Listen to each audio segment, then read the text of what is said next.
Bueno, buenas tardes. Yo primero agradecer la oportunidad de estar aquí, que el Escorial es verdad que es un sitio, o sea, tenemos que considerarnos muy afortunados de estar aquí porque es una maravilla estos cursos. Es verdad que yo estoy a final de curso lectivo y estoy ya con la neurona casi agotada, pero también es un gusto estar aquí. Estáis recibiendo un máster súper intensivo de microbiota, es verdad, que yo creo que hay muy poca gente en este país que pueda tener estar tan actualizado como los profesores que estáis teniendo, así que consideraos afortunados. Bueno, mis compañeros son los listos, los guapos, y yo soy la guarrilla del grupo. Yo lo siento, pero todo lo que me queda es caca. Yo soy la que mete la mano en la masa, así que bueno. Voy a intentar ser breve. Luego a la salida os recojo si alguien tiene algún pedido de si quiere cambiar su microbiota por la de una persona más inteligente o más lista o más guapa. Me lo dice y ya está. Bueno, estoy de broma y nada más. Ya os hemos convencido, llevamos 2 días, os hemos convencido seguro de que al final, yo soy médico y lo que nos interesa al final es la salud, ¿no? O sea, cómo esa microbiota intestinal y la de otras localizaciones va a contribuir a nuestra salud, es lo que más nos importa. Pero claro, en el momento que sois conscientes de que la microbiota condiciona vuestra salud, también deberíais ser conscientes de que condiciona la enfermedad. O sea, que es al revés, la enfermedad y la salud. O sea, es muy fácil, yo me voy a declarar abogada de las bacterias, porque es muy fácil pensar, estoy enferma por mis bacterias, ¿vale? O sea, tenéis que tener siempre la conciencia de que condiciona la enfermedad, pero también la salud, las dos cosas, ¿no? Entonces, bueno, pues hay muchas cosas que tenemos mucha evidencia, pero veis, ahora cuando pongo el PowerPoint pues no se ve bien, claro, pero bueno, da igual. Normalidad, lo ha hecho también esta mañana Mari Carmen, no tenemos definición de una microbiota normal, ¿vale? O sea, ¿cómo voy a saber yo si lo que me estoy viendo es normal o no? ¿Qué me pasa a mí? Yo vivo en un hospital, entonces viene una persona y me dice, me duele la tripa. Le hago una foto a esa microbiota y digo, esto está alterado. ¿Pero qué pasaba esa persona hacía 5 minutos cuando le dolía la tripa? No lo sabemos, ¿vale? Entonces, hacerse análisis de microbiota, pues además de costar muy caro, es un problema de interpretación. Y si os fijáis, en los hospitales públicos no se hace análisis de microbiota porque no hemos llegado a un consenso. Y lo hemos intentado muchísimo, ¿eh? O sea, mucha gente se ha dedicado a buscar consensos para definir una microbiota normal y cómo estudiarla desde los laboratorios, igual que hacemos una determinación de COVID a todos y tenemos muy claro cómo hay que hacerlo, o una serología para una infección. En el caso de la microbiota, ningún servicio de microbiología de los hospitales públicos lo hacemos, porque no tiene sentido, ¿vale? Y luego, otro de los problemas que tenemos es causa-consecuencia. Si yo cojo, o sea, lo que hacemos en todos los estudios de microbiota es que cojo, pues como ha dicho Mónica, a los centenarios y a los que han envejecido peor.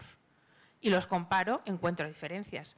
Os confirmo que si pongo a los rubios y a los morenos, también encuentro diferencias, ¿vale? Es decir, tenemos una herramienta muy buena que es estudiar con unas técnicas masivas la microbiota, pero eso es composición. Cada vez tenemos más claro que eso no vale para nada y que vamos a funcionalidad, ¿vale?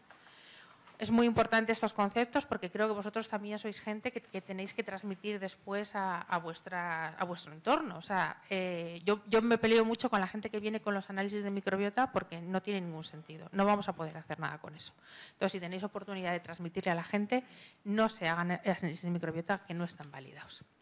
Y también, como os digo, soy un poco defensora, me proclamo defensora de las bacterias, porque es verdad que todo el mundo piensa en bacterias buenas y en bacterias malas, y todos tenemos claro que el ébola es malo, ¿no? O sea, si viene el ébola y me infecta es malo. Pero si lo pensáis, la mayoría de las bacterias a las que le echamos la culpa de muchas cosas las tenemos todos. Todos. Ayer creo que alguien dijo Klebsiella, no sé, yo dije, pobrecilla Klebsiella, ¿qué habrá hecho a ella? Está en casi todo el mundo, o sea, que no pasa nada con la Klebsiella, ¿no? Entonces, una de las cosas que también me gustaría que tuvierais en cuenta es que lo que sabemos de microbiología lo sabemos desde la infección. Si tú vienes con una neumonía al hospital, yo sé lo que te tengo que hacer. Pero esto es colonización. Desde que nacéis estáis colonizados. Entonces, no tenemos cómo medir el impacto de esa colonización.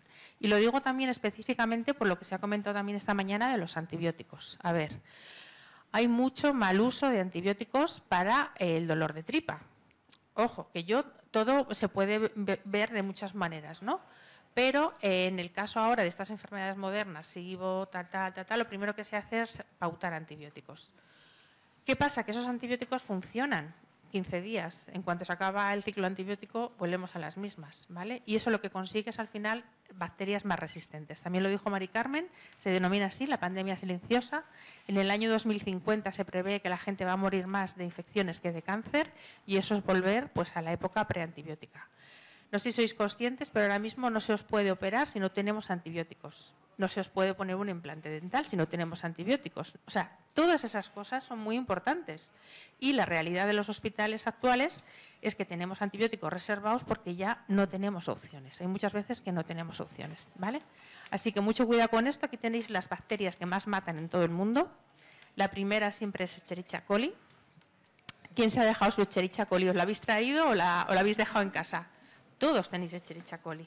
Aquí tenéis Staphylococcus aureus, Pseudomonas aeruginosa y Klebsiella. Si os fijáis, casi todos tenemos, bueno, Staphylococcus aureus tenemos todos, pero no tenemos meticilin resistente, ¿vale? Esto significa que tiene un mecanismo de resistencia a la meticilina.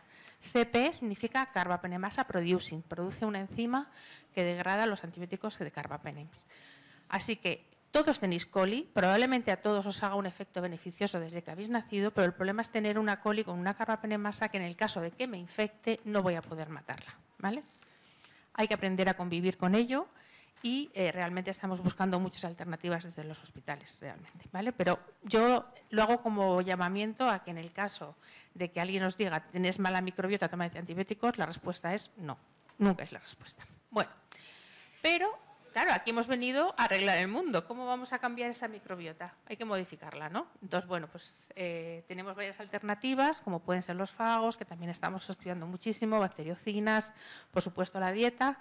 Pero bueno, yo vengo a lo que vengo, que es el trasplante fecal, porque es algo que hacemos. No sé si se ve bien la... Sí, se ve, vale. Bueno, os voy a contar como chascarrillo la historia del trasplante fecal, porque evidentemente, pues no sé si la conocéis, la gente, nosotros sí, pero la gente de la calle quizás no. ¿Cuál es la primera vez que a una persona se le ocurre dar caca a otra persona?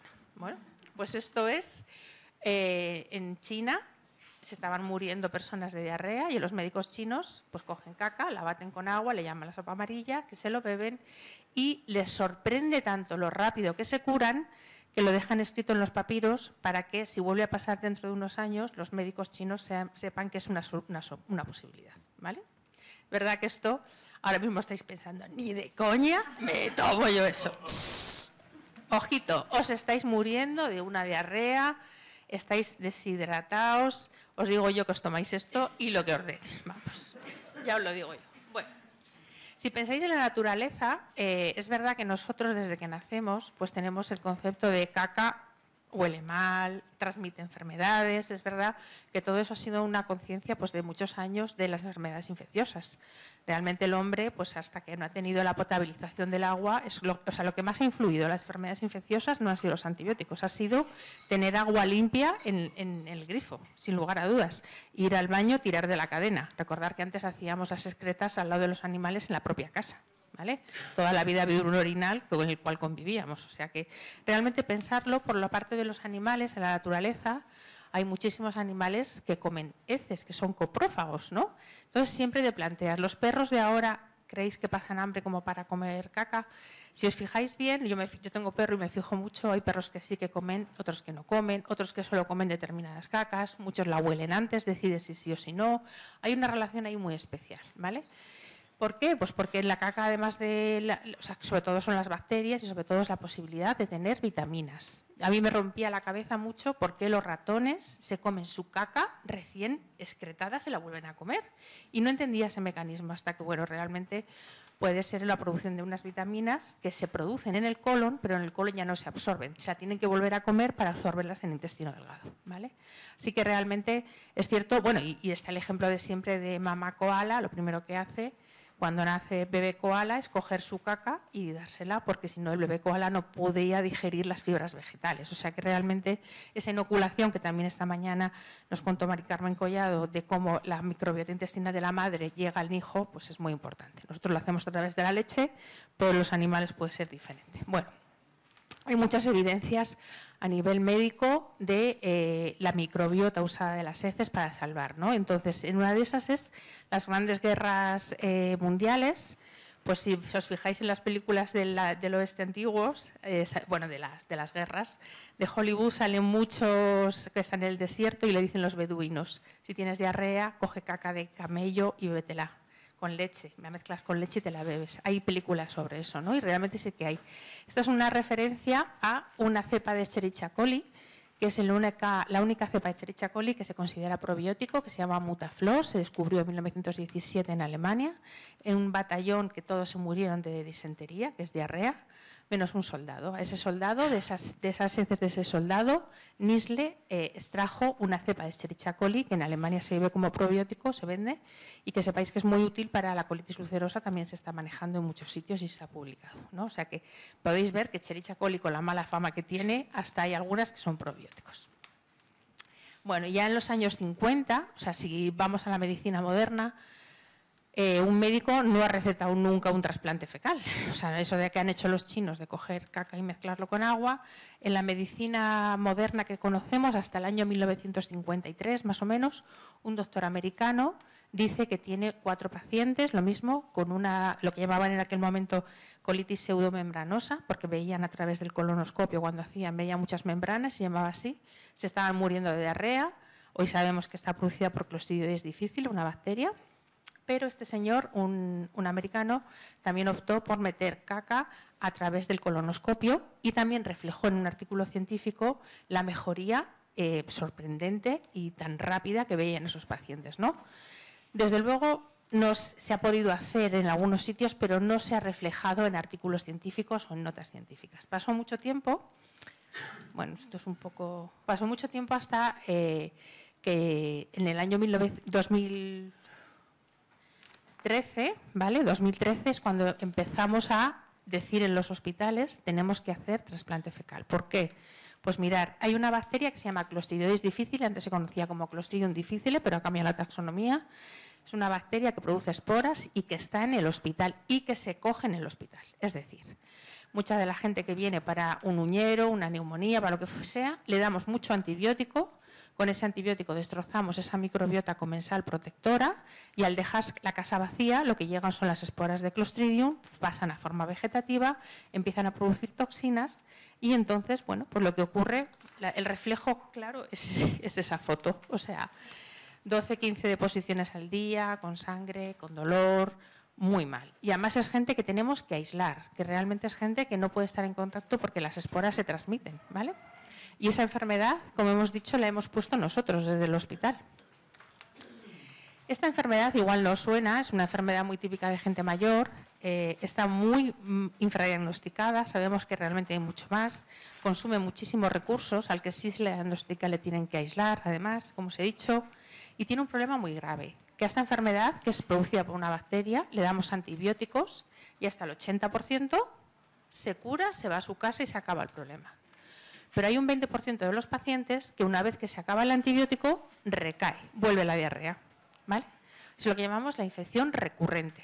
Le das antibiótico, se cura, la bacteria se queda en espora, desaparece el antibiótico, vuelve otra vez, ¿vale? Estos que recurren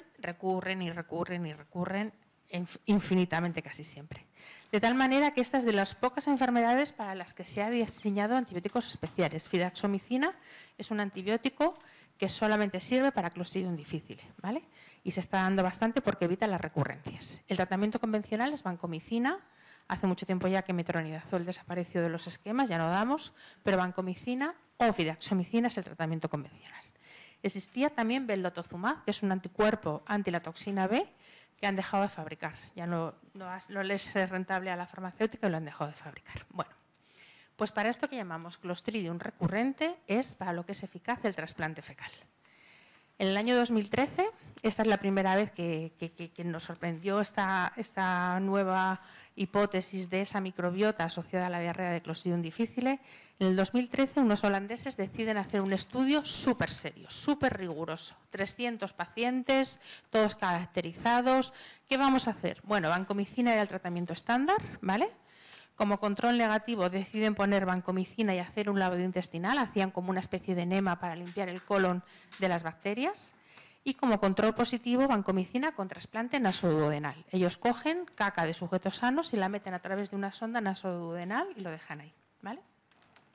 Ellos súper rigurosos, 300 pacientes, 100 en cada rama.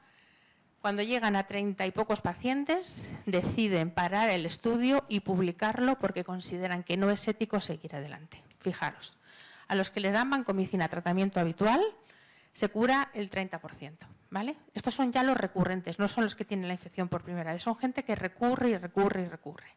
A los que les dan vancomicina con el lavado, incluso menos, 23%. Y a los que les hacen un trasplante por primera vez, 81% de curación, y si hacen 2 trasplantes, 94% de curación. Las cifras establecidas para todo el mundo ahora de curación con trasplante fecal en Clostridium recurrente es 90%. Hagamos lo que hagamos, a todo el mundo le sale una curación del 90%, lo cual es maravilloso frente al 30% que esperamos de los antibióticos, ¿vale? Imaginaos ese momento en el que en un hospital, yo soy servicio de microbiología, todo impoluto, todo limpio, no te contamines, todos, y de repente vienen y te dicen, vamos a hacer caca para meterse a la otra persona. Imagínate. Es un cambio de paradigma realmente, pensarlo, porque nos hemos pasado toda la vida limpiando, esterilizando, dando antibióticos para todo, y de repente pensamos en vamos a añadir microorganismos. Pues obviamente lo primero que pensamos es vamos a matar a la gente de infecciones, ¿vale? Pues no ha sido así, la verdad es que hemos hecho bastante. Yo llevo 10 años haciendo trasplante fecal, hemos hecho, pues yo creo que ahora más ya de 300 probablemente, 90% de curación en Clostridium difficile, funciona espectacular. Yo recuerdo siempre que me decía una persona, esto se hace porque funciona, y es que es verdad. O sea, si pensáis en los probióticos, realmente pasa mucho tiempo desde que descubren una bacteria hasta que la dejan dar, porque tienen que demostrar la seguridad, porque tienen... Y esto, en el año 2013 se publicó ese artículo y en el año 2015 todas las guías decían hay que hacer trasplante fecal. Nadie lo duda, ¿vale? O sea, es que él se da porque funciona, no es un capricho realmente, ¿no? Pero después de tantos años seguimos sin saber qué parte de las heces es activa. O sea, ¿por qué tenemos que dar todas las heces? Igual es una bacteria, igual es un fago, igual es un metabolito. Pues vamos a separar las heces en todas sus fracciones para intentar buscar qué parte es activa y dar solo eso, sería mucho mejor, ¿no? Pues no lo hemos conseguido. Actualmente lo único que sabemos es que las heces funcionan.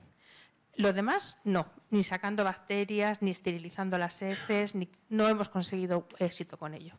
Realmente no sabemos qué parte es activa y hoy por hoy, además, la regulación dentro del trasplante fecal nos obliga a no manipular las cacas, directamente las cogemos, las procesamos y las damos, no podemos manipular.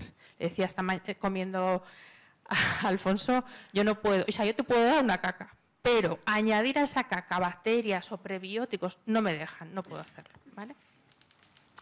Bueno, es mucho más sencillo, no sé cómo os planteáis que sería, ¿vale? Pero es verdad que la primera vez que te enfrentas a ello es un poco difícil. Se ha establecido que la dosis mínima son 50 gramos de heces, ¿vale? Es lo que consideramos mínimo para un trasplante fecal.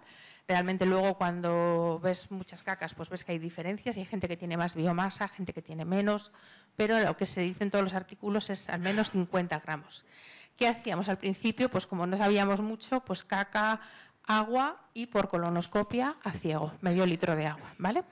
Y ahora, pues desde el año 2019, hacemos un proceso de criopreservación, damos unos criopreservantes para las bacterias, lo congelamos, lo liofilizamos, eso se convierte en un polvo, que es una especie de polvillo muy fino, encapsulamos en cápsulas gastroresistentes que no huelen, no saben, ¿vale? O sea que es un proceso bastante sencillo y ahora estamos dando 4 cápsulas a partir de 50 gramos de heces, 4 cápsulas para el trasplante, ¿vale?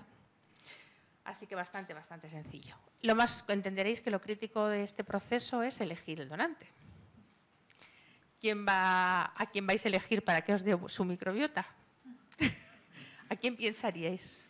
¿Qué elegiríamos? Al principio nosotros, ante la duda, pues pensamos que nadie nos enseñó a hacer esto y no había guías de nada, que lo más normal sería alguien de la familia. Si tú ya vives con tu marido y tú ya habéis llegado al acuerdo y no te infecta con nada, pues que tu marido te dé caca, o tu hijo, o tu padre.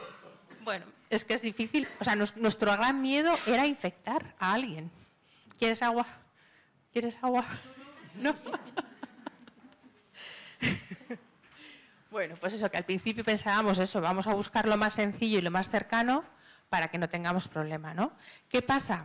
Que que cada vez que tenemos un donante tenemos que validarlo. Nosotros ya hemos evolucionado mucho, ya no queremos familiares ni convivientes, porque eso significaría, son al menos 3 semanas desde que elegimos a una persona para donar hasta que conseguimos validarla. Tenemos que hacerle muchos análisis y nos gastamos mucho tiempo y muchos recursos en decir que un donante es óptimo para donar caca, ¿vale?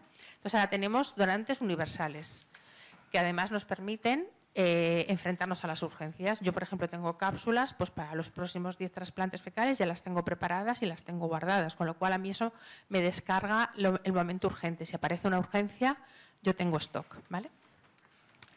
Las condiciones que normalmente utilizamos es mayores de 18, pero también podríamos considerar niños. Nunca hemos tenido niños como donantes. Imaginaros que tenemos que descartar que tenga otro Clostridium. Imaginar que tiene un Clostridium A y le ponemos uno B. Por supuesto, todo lo que se pueda descartar de virus, enteropatógenos. Ahora ahí tenemos la alerta de los coronavirus, los monkeypox, también los estamos haciendo. Por supuesto, bacterias resistentes a antibióticos. No le vamos a poner una caca con una bacteria resistente a antibióticos, la liaríamos parda, ¿vale? Productores de las que conozcamos de toxinas, todo eso se descarta. Los donantes tienen que traernos caca para ver parásitos, hacerse analítica de sangre para ver toda la serología. Yo he descartado donantes por tener el colesterol alto. Así que, o sea, imaginaros el nivel de exigencia. Ahora tenemos una aplicación que mandamos vía WhatsApp para que hagan una encuesta de hábitos de vida y así ya vamos descartando si sí o si no. Pero también os quiero decir que yo siempre me he basado mucho en filiar a los donantes. Es decir, hay mucha gente que prefiere tener muchos donantes diferentes. Yo siempre he conservado donantes. Ha habido gente que igual ha tenido hasta 5 o 7 años el mismo donante. Cada 3 meses le tenemos que pasar los controles analíticos, ¿vale? Pero para mí es más interesante la confianza en alguien que sé que no me va a engañar, que si le pasa algo me lo va a contar. Bueno, los criterios de exclusión, por supuesto, ya os digo, cualquier cosa, colesterol elevado, fuera. Aproximadamente lo que está publicado es un 2% de la población puede ser donante de heces. Es muy difícil ser donante de heces, no es nada fácil, ¿vale? Generalmente excluimos más que decimos que sí. Pero tenemos muchas dudas. Yo al final también tengo un background mucho de investigación y no sé cuánta caca tengo que dar, no sé si es mejor dar de un paciente, de un donante dar 50 gramos o dar 100.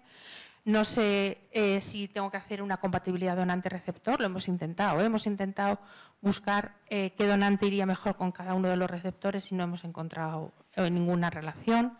La dosis, los efectos a largo plazo, ser conscientes de que con esto no se puede jugar, porque todos mis donantes ahora están estupendos. ¿Qué pasa si dentro de 6 meses un donante debuta con un cáncer de colon? ¿He pegado el cáncer de colon a todos los que he hecho el trasplante? Por supuesto, una de las cosas más importantes es la trazabilidad.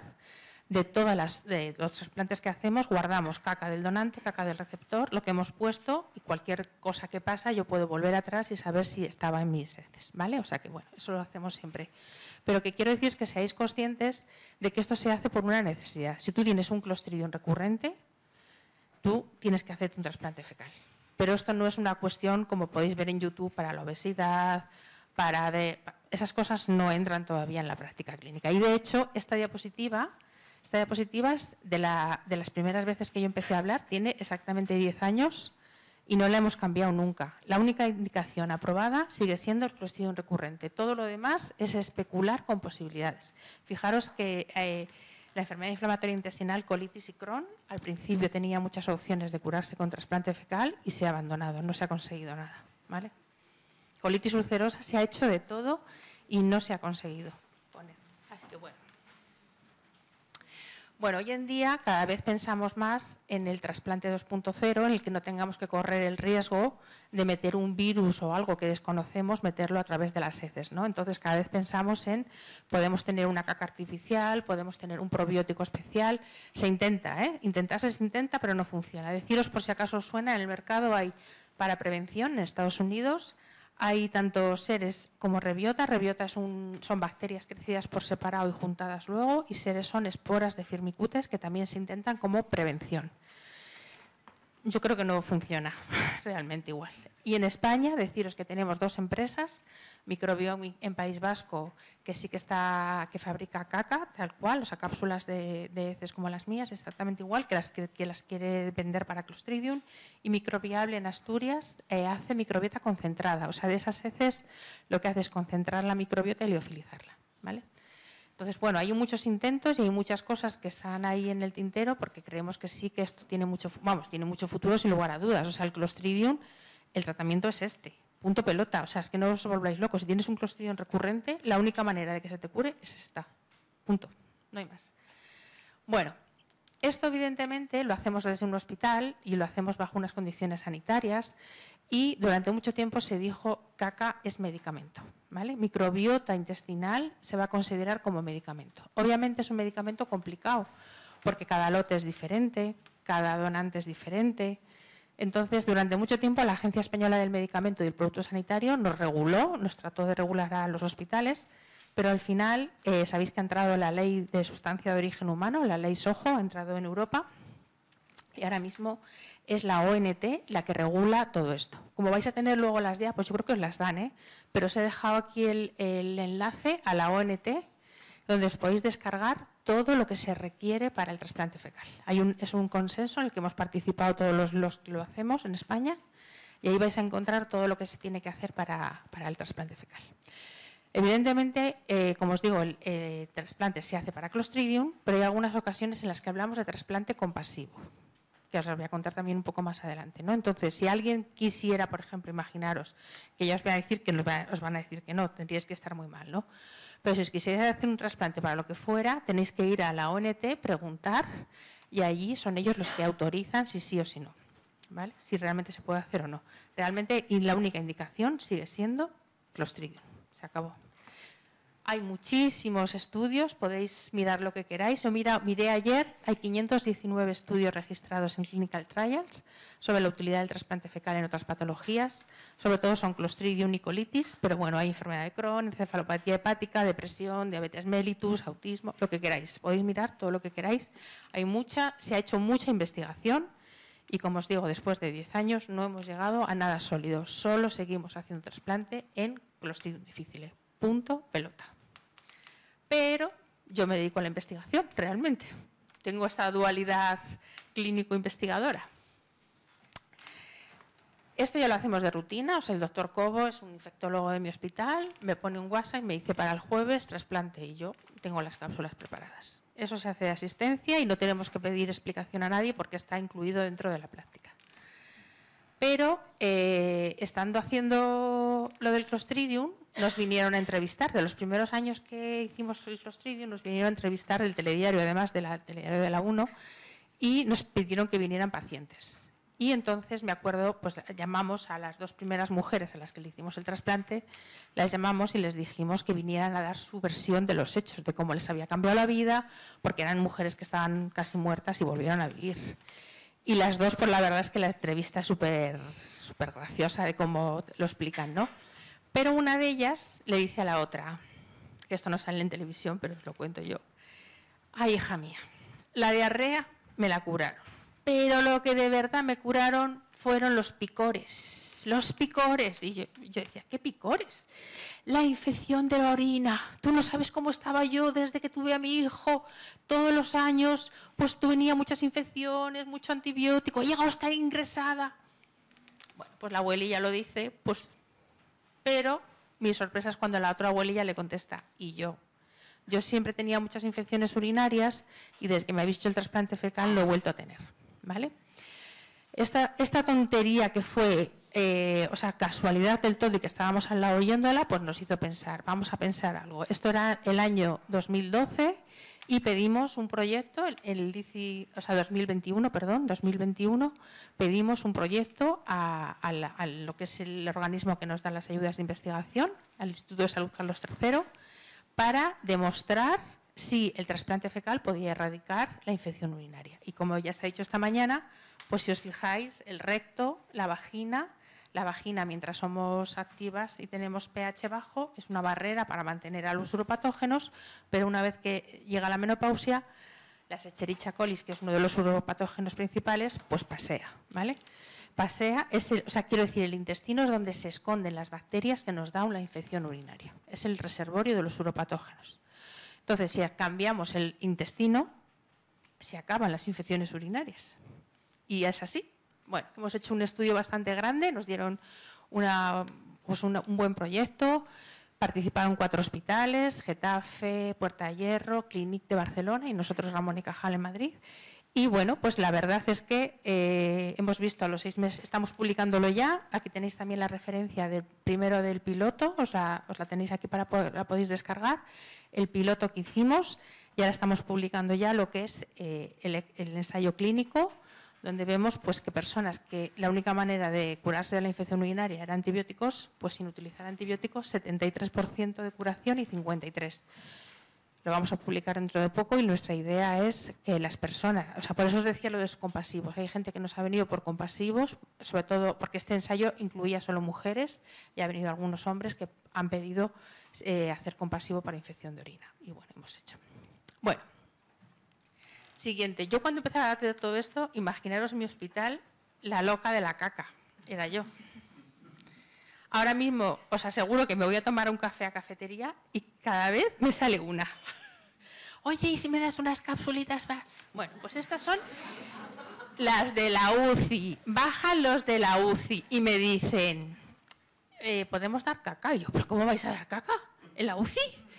Que están dormidos, están sedados, no comen, pues por eso, porque no comen, ese intestino se tiene que mover, tiene que recuperar la funcionalidad.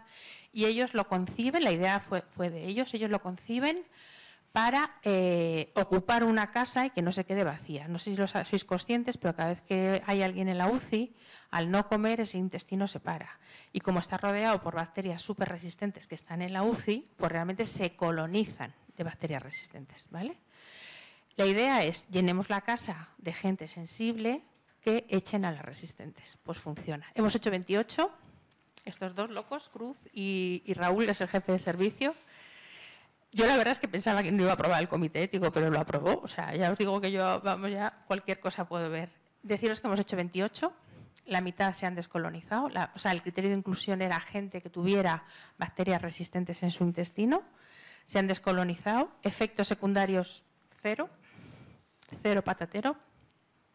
El intestino está preparado para recibir muchísimas bacterias todos los días. Es verdad que siempre, los infectólogos, microbiólogos pensamos en asepsia y limpiar y esterilizar y nada. Y la que tenemos ahora es cáncer de pulmón, ¿vale? Sobre todo cáncer de pulmón, la respuesta a la inmunoterapia. No sé si sois conscientes, pero que está mucho también ya en la calle. La gente que responde a la inmunoterapia se cura del cáncer realmente, ¿vale? Entonces, el tratamiento del cáncer ya no se basa en atacar al cáncer como antes la quimioterapia, sino que se trata en subir nuestra inmunología para que se coma esas células, ¿vale?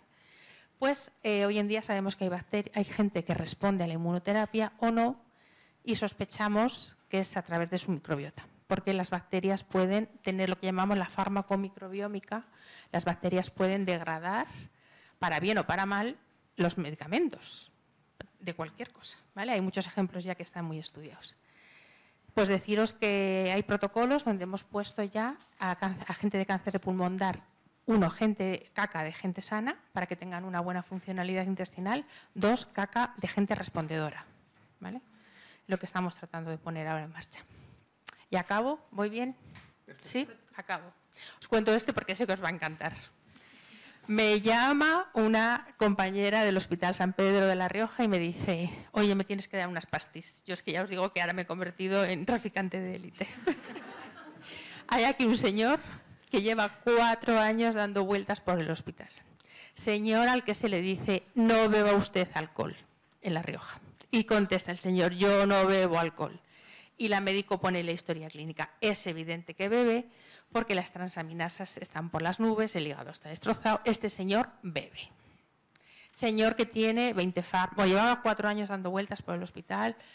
El señor se cae trabajando y se rompe unas costillas, coge su coche y baja a urgencias. El señor sale de urgencias al rato que saldría, le paga la Guardia Civil, le hace un test de alcoholemia en aire, expirado, positivo. Y dice, oiga, que vengo del hospital, que es imposible que haya bebido yo. Señor vuelve al hospital, se lo cuenta a Marta Casañas, que es una internista de allí, y ella se le enciende la bombilla. Está descrito, y es verdad que está descrito, ¿vale? Es el síndrome de autofermentación alcohólica. ¿Qué pasa con esto? Ojo con esto, porque este señor sí era de verdad. Este señor, cada vez que comía pasta, pan, fruta, algo que tuviera azúcar, fermentaba y sus, no le he puesto al final. Sus niveles de alcohol en sangre subían muchísimo. Marta lo ingresó, lo estuvo monitorizando mientras comía, sus niveles de etanol subían. Pero yo he tenido a otras 2 personas ingresadas en el hospital, en mi hospital, diciendo que les pasaba esto y era mentira. Bebían a escondidas de la familia, ¿vale? O sea, quiero decir, ojo que esto no es común y es muy extraño, o sea, no es una cosa que os pase a cualquiera de vosotros. Este señor todas las tardes tenía como una confusión y realmente pues después de comer fermentaba y tenía unos niveles de etanol tremendos en sangre. Este señor se le hicieron varias cosas, no funcionaron y al final con un trasplante fecal primero y luego le hicimos otro, tuvimos que hacerle 2, pero al final este señor pues lleva hoy una vida bastante normal y ha vuelto pues a ser persona, ¿vale? Esto también es importante, os lo digo a la hora de la legalidad. Si yo mato a alguien y digo que ha sido mis bacterias que producen etanol, me eximen de la pena. Ojo, porque eso fue lo primero que me escribieron de Estados Unidos cuando lo publicamos en la revista. Me escribió gente que dijera la parte legal porque es importante, ¿eh? O sea que cuidado. Bueno, yo solo quiero deciros, para acabar, que los trasplantes fecales no se pueden hacer para todo. O sea, si funcionaran para la obesidad, si funcionaran, lo haríamos, ¿vale? O sea, no se hacen porque no hay evidencia, se está investigando. Es verdad que mucha gente nos viene a pedir para autismo. No se hacen porque no hay evidencia de que funcione. Y también es un riesgo. Y lo digo porque hay mucha gente que lo que hace en casa es coger caca del niño o del hermano y dársela al niño con autismo. Eso también pasa, porque yo sé que pasa. Si miráis en YouTube, hay muchos manuales de cómo hacer trasplante fecal. Lo hacen. Yo les entiendo, están desesperados, pero no funciona y además corrimos el riesgo de meter algo que no esté controlado, ¿vale? O sea, hay que hacerlo bajo un entorno de saber certificar que ese donante puede ser donante. Bueno, dicho esto, que queráis a vuestra microbiota, que os lo ha dicho muy bien Mónica, que la parte de la felicidad es muy importante. Cada vez que os dais un beso son 80 millones de bacterias pasando. ¡Viva la bacteria! Nada más. Gracias.